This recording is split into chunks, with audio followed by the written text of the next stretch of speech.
ነው ግፍ የምትይው? አይንሽን ግለጭ እንጂ አንቺ ሴትዮ። ልጅሽን መጦራችን ሳያንሰን አንቺም ተከትለሽ መጣሽ። ጭራሽ ደግሞ ይሄ ያነሰሽ ይመስል ቤቱንም ማራቆት ቀጠልሽ። አይ ልጄ ሮዛ አፍ እንጂ እንደው እኮ ልብ የለሽም መሰለኝ። ምን አልሽ? ማድጋ ወይም የዋጋን ታውቂያለሽ? ገጠሬነትሽ ሽው ብሎብሽ ነው አይደል? ይኸውልሽ የኔ ልጅ ውሃም ዘይትም ከሌላቸው ባዶ ከሆኑ ይጮኻሉ። ምንድን ነው የምትይው? ያንቺ ጩኸት እነሱን ነው የሚያስታውሰኝ። ያየሁትን ነገር መርሳት ፈልጌ ነበር። የሰማሁትን ነገር መርሳት ፈልጌ ነበር። ራሴን መካድ ፈልጌ ነበር። አንገቴ ጭንቅላቴን የተሸከመ መሰለኝም። እባክሽ ተይ ረዛ ልጅ አያት ቤት ይፎቃቃል። ምን አልሽ አንቺ?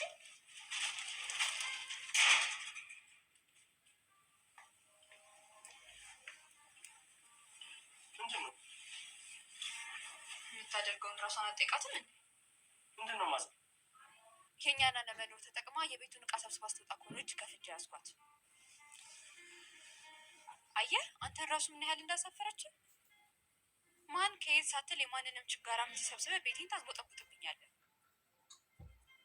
ቆይ አንተ ምን እያሰብክ ነው? ይህንን ያህል የሰው ነፍስ አጥፍቶ ነው እንዴ ማለት ይቻላል? በወላዲቷ ማዘር ስለ አደንዛዥ እጽ ያውቃሉ? እኔ ምን አውቄ እኔ ልጅ። ግን አቶ መሰለ የሆነ ፍሬ አምርቶ ተይዞበታል ሲባል ነበር። እንደዛ ነው እንዴ? ልክ ኖት ማዘር።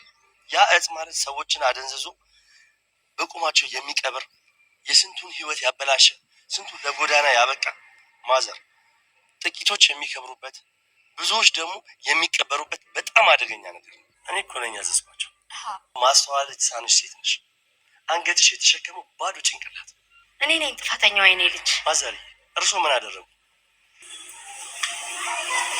የኔ ልጅ እንደው እዚህ ከመጣው ጊዜ ጀምሮ እንደምከታተል ታውቃለህ። ግን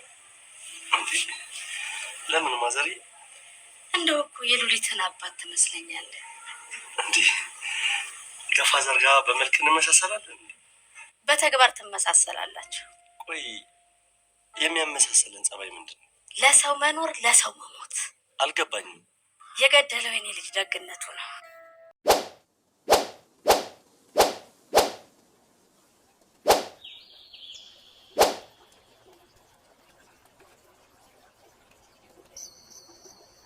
ዴቭና ባንቴሮን በአሁኑ ሰዓት የጋራ የሆነ ጠላታቸውን ወይም ደግሞ የሉሊት ቤተሰብ ጠላት የሆነውን አቶ መሰልን ለመጣል እየተሯሯጡ ባሉበት ሰዓት ላይ አንድ ሌላ ችግር ገጥሟቸዋል። የባንቴሮን መታሰር እጅ አለበት የተባለው የሔዋን ሲሆን ሔዋን ባደረገችው በራሷ ቸልተኝነት ምክንያት ልጁን አደጋ ላይ እንደጣለችው እና በአሁኑ ሰዓት ደግሞ ሔዋን ራሷን ጸጸት ውስጥ እንደደበቀች ታስታውቃለች።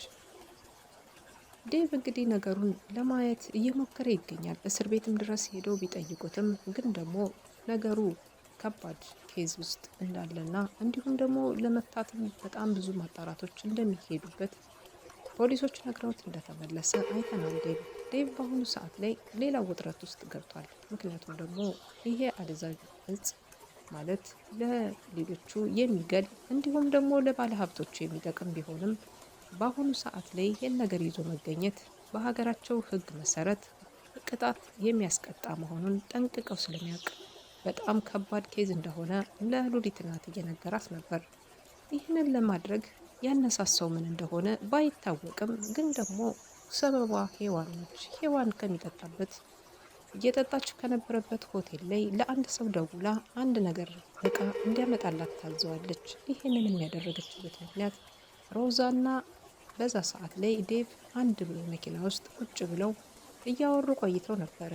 እናትሽ የሚታከሙበትን ገንዘብ አግኝቻለሁኝ፣ ምንም ችግር የለውም፣ እሳቸው እስከሚድኑ ድረስ እኔ ሁሉንም ነገር አስተካክላለሁ። ሉሊትም ይሄው ደወለችልኝ።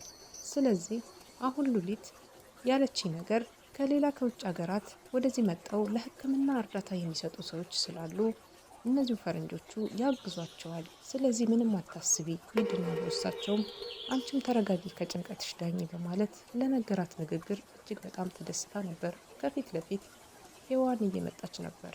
ሔዋን እየመጣች ያየችው አዲስ ነገር በጣም አስደንቋታል፣ አናዷታል። በጣም ብዙ ጸብንና ላልተገባ ነገር ልትዳረግ የቻለችው በዚህ ምክንያት ነው። ሮዛም በደስታዋ ምክንያት እጅግ በጣም ተደስታ ሔዋንን ከፊት ለፊት እንዳየቻት ዴቭን ለሔዋን አሳልፌ አልሰጥም፣ ትዳሬን አጥብቄ ይዛለሁ በቃ በማለት ይሄ ጥቅመኝነቷ አሁንም አጓጉቷት እንደ አዲስ ዴቭ ላይ ሄዳ ትጠመጠበታለች፣ ትስማዋለችም። እንዲሁም ደግሞ ተጠግታ በደንብ አድርጋ ስትስመው ምን እያደረግሽ ነው በማለት ነገሮችን ለማስቆም እየሞከረ ነበረ። በዛ ሰዓት ነበረ ሁሉም ነገር የተበላሸው። ሔዋን ስታየው እጅግ በጣም ተናደደች። መስመሯን ትታ አቅጣጫዋን ቀይራ ወደ ኋላ ትመለስና መንገዷን ትቀጥላለች። ለዛ ነበረ እጅግ በጣም ተናዳ፣ እጅግ በጣም ተበሳጭታ፣ እጅግ በጣም ከምትባለው በላይ ለሱ የከፈለችውን መስዋዕትነት ዛሬ ላይ ያጣችው ያክል የተሰማት ለዘመናት ስትፈልገውና እንዲሁም ደግሞ ከሱ ጋር የመኖር ጉጉቷን በአንድ ደቂቃ ውስጥ ሽንፍ ያለችው ለዚህ ብላ ነበር። አሁን ላይ ግን የሁለታቸው ጸብ ሌላ መዘዝን ይዞባቸው መጥቷል።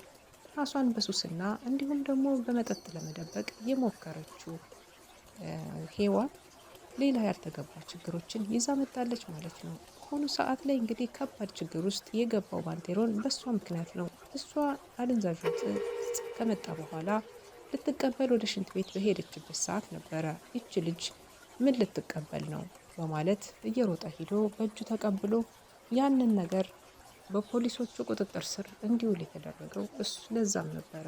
ምክንያቱም ደግሞ ይህን አደንዛዥ ዕፅ ይዘው ሲዞሩ ፖሊሶቹ ከኋላ ነበሩና እየተከታተሉት ነበረ። ይህንን ሰው ሲከታተሉት ስለነበር ይች ልጅ አደጋ ላይ ትገባለች በማለት ባንቴሮን ዋጋ ከፍሎላታል።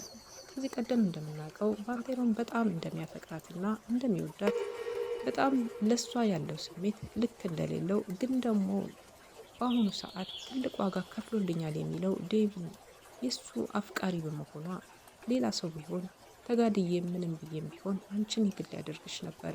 ግን ደግሞ ይህም ማድረግ ያልቻልኩት ነገርየው ዴቭ ነው፣ ሰውየው ዴቭ ነው በማለት ለሷም ሲያስረዳት ነበር። እምቅ የሆነ ፍቅሩን በልቡ ይዞ አሁንም ድረስ ያለው ባንቴሮን ዛሬ ደግሞ እስከ እስር ቤት ወርዶላታል። ይሄ ማለት ደግሞ ለሔዋን ትልቅ ቦታ እየከፈለላት ዋጋ እየከፈለላት ይገኛል። በአሁኑ ሰዓት ባንቴሮን ከስር ባይገባ ነበር በጣም ብዙ ስራዎች ይጠብቁታል። ምክንያቱም አሁን ላይ በጣም ብዙ ነገሮች የሚያሳስቡ ጉዳዮች አሉ። አንድ የሮዛ ጉዳይ፣ ሁለተኛ ደግሞ የአቶ መሰለ ጉዳይም አንዱ ነገር ስለሆነ በጋራ ተባብረው ለመጣል ጠላታቸውን ባሰቡበት ወቅት ላይ ይሄ ነገር ተፈጥሮ አሁን ሁሉንም ነገር አምሽሽ አድርጎታል። የሉሊት እናት እንግዲህ አቶ መሰለ ከቀያቸው ካባረራቸው ጊዜ ጀምሮ እነ ሉሊት አሁን ተጠግታ ካለችበት ከነ ሮዛ ቤት ነው የሚኖሩት። እናንተን ተሸክመን እየኖርን ነው፣ የምትበሉት የምትጠጡት የኔ ምግብ ነው፣ የምትተነፍሱት ሁሉ የኔ አየር ነው በማለት እንግዲህ ሮዛ እየተቀናቀነቻቸው ይገኛል። እኒህ እናት በጣም ተሸማቀዋል። ምክንያቱም ደግሞ ዴቭ በጣም የዋህና መልካም ሰው ነው፣ ከራሱ በላይ ለሰው የሚኖር እንዲሁም ደግሞ በጣም ብዙ ነገሮችን የሚያስተውል የሉሊትን አባት የሚመስል ባህሪ ያለው ሰው መልካም ሰው ነው። ግን ደግሞ ለራሱ አያውቅበትም። መልካምነቱ በጣም ከመብዛቱ የተነሳ ስለ ራሱ መጨነቅ ትቶ ስለ ሰዎች አብዝቶ እየተጨነቀ ሰዎች በተለያየ አቅጣጫ እየጎዱት ይገኛልና የሉሊት እናትም ይሄ ነበር ያሳሰባቸው። አንተ መልካም ነህ፣ እንደ ሉሊት አባት ነህ፣ ግን ደግሞ በጣም መልካምነትህን ስታበዛ ሰዎች እንዳይጎዱህ የልጄን አባት ያጣሁት እኔም በእንደዚህ ምክንያት ነው። ትመሳሰላላችሁ በብዙ ነገር፣ ስትወጣም ስትገባም ሁሌም ማየት አለው በማለት የሉሊት እናት እንግዲህ ሲናገሩ ነበር። ዴቭም እንዲህ እውነትዎትን ነው እያለ እሱም ተገርሞ በሁኔታው ተጨናንቆም ስለነበረ እሳቸውን ለማዳመጥ ትንሽ ጆሮ እየሰጠ በሀሳብ ጭልጥ ይላል።